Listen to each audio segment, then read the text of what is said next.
Hello friends, welcome to பாண்டியநாட்டு சமையல். இன்னைக்கு நம்ம பார்க்க போற ரெசிபி என்னன்னு பார்த்தீங்கன்னா, தோசைக்கு தொட்டு சாப்பிட்ற மாதிரி பீர்க்கங்காய் சட்னி எப்படி செய்யறதுங்கிறதாங்க. இது ஒரு ஹெல்த்தியான சட்னி தான். இது எப்படி சீக்கிரம் செய்யலாங்கிறத பார்க்கலாம். இப்போ இதுக்கு தேவையான பொருட்கள் பார்க்கலாம் வாங்க. இந்த வீடியோக்குள்ள போறதுக்கு முன்னாடி சப்ஸ்கிரைப் பண்ணாங்க சப்ஸ்கிரைப் பண்ணிருங்க. பக்கத்தில் இருக்க பெல் ஐக்கான் பட்டனையும் அமுக்கிடுங்க. இப்போ இதுக்கு என்னென்ன தேவைங்கிறத பார்க்கலாம் வாங்க. இப்போ நான் பீர்க்கங்காய் எடுத்துருக்குறேங்க. ரொம்ப தோல்லாம் சீவ வேண்டாம், இந்த அளவுக்கு எடுத்து வச்சுக்கிட்டா போதும். பாருங்க, ரொம்ப தோல் சீவணும்னு அவசியம் இல்லை. மேலாப்பில் இருக்கிறத மட்டும் லேசாக சீவி எடுத்துக்கலாம். நான் இந்த மாதிரி எடுத்துருக்கிறேன். கடலைப்பருப்பு ஒரு 50 கிராம், 6 வரமிளகா, 7 பல் பூண்டு, கொஞ்சம் சின்ன சைஸ் அளவுக்கு புளி, கருவேப்பிலை, தேங்காய் கொஞ்சம், ஒரு 10 சின்ன வெங்காயம் கட் பண்ணி வச்சுருக்கிறேன், உப்பு, கடுகு, உளுத்தம்பருப்பு, தேவையான அளவு எண்ணெய். இப்போ எப்படி பண்ணலாங்கிறத பார்க்கலாம். பாருங்க, இதை நம்ம கட் பண்ணிக்கிடலாம்.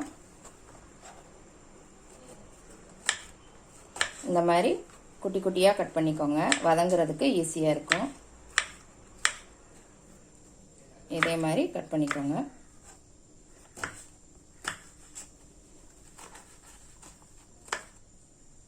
பாருங்க, நான் குட்டி குட்டியாக கட் பண்ணி எடுத்துக்கிட்டேன். பீர்க்கங்காய் எப்பயும் கட் பண்ண முன்னாடி ஒரு சின்ன துண்டு கட் பண்ணி சாப்பிட்டு பாருங்க.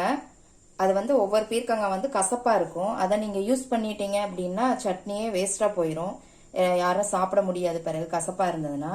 அதனால் நீங்கள் ஒரு துண்டு மட்டும் எடுத்து சாப்பிட்டு பார்த்துட்டு அதுக்கப்புறம் யூஸ் பண்ணுங்க பீர்க்கங்காய் எப்போவுமே. இப்போ இதை எப்படி செய்யலாங்கிறத பார்க்கலாம் வாங்க. ஒரு கடாய் வச்சுருக்குறேங்க. இப்போ நான் அதில் கொஞ்சம் எண்ணெய் ஊற்றிக்கிறேன். எண்ணெய் சூடானதும் எடுத்து வச்ச கடலைப்பருப்பை இதில் போட்டுருங்க.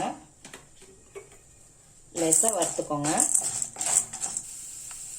இப்போ இதோட பூண்டு, வரமிளகாவையும் போட்டு இதையும் 2 நிமிஷம் நல்லா வதக்கிக்கோங்க. இப்போ இதோட தேங்காயை போட்டு லேசாக வறுத்துக்கலாம். போதுங்க, ரொம்ப வதக்க வேண்டாம். இதை அப்படியே ஒரு பிளேட்டில் நம்ம எடுத்து வச்சிடலாம். இப்போ இதில் கொஞ்சம் எண்ணெய் விட்டுக்கோங்க. எண்ணெய் சுடாகும். வெங்காயத்தை இதில் போட்டு இதையும் நல்லா வதக்கிக்கலாம் ஒரு 2 நிமிஷம். இப்போ வெங்காயம் வதங்கவுமே நம்ம இதோட பீர்க்கங்காயம் சேர்த்துடலாம். இது நல்லா இந்த மாதிரி வதக்கிக்கோங்க. பீர்க்கங்காய் நல்லா வதங்கணுங்க, அப்போ தான் நல்லாயிருக்கும். நல்லா ஒரு 4 நிமிஷம் பக்கமே வதக்கிக்கோங்க. பாருங்க, நல்லா வதங்கிடுச்சு பீர்க்கங்காய். இப்போ நம்ம ஆஃப் பண்ணிடலாம். ஆஃப் பண்ணதுக்கப்புறம் இந்த ஹீட்லேயே புளியை போட்டு லேசாக பரட்டி விட்டுக்கலாம். இப்போ நம்ம அந்த கடலைப்பருப்பு, பூண்டு இதெல்லாம் வறுத்து வச்சோம் இல்லைங்களா, ஆறுனதுக்கப்புறம் இதை பவுட்ரு பண்ணிக்கலாம். பாருங்கள், இதை லேசாக பவுட்ரு பண்ணி வச்சாச்சு. இப்போ நம்ம வதக்கி வச்ச பீர்க்கங்காயை இதில் சேர்த்துடலாம். இப்போ இதோட கொஞ்சம் உப்பு சேர்த்து அரைச்சி எடுத்துக்கலாம். இப்போ பாருங்கள், அரைச்சி எடுத்தாச்சு. இப்போ நம்ம தாளிச்சிடலாம். இப்போ பாருங்கள், தாளிக்கிற கரண்டி வச்சுருக்கிறேன் நான். இதில் கொஞ்சம் எண்ணெய் விட்டுக்கோங்க. எண்ணெய் சூடானதுமே கடுகு, உளுத்தம்பருப்பு போட்டு நல்லா பொரியட்டும். பொரியவுமே இப்போ கருவேப்பிலை போட்டுக்கலாம். அவ்வளோதான். பாருங்கள், இப்போ நம்ம தாளிச்சு ஊற்றியாச்சு.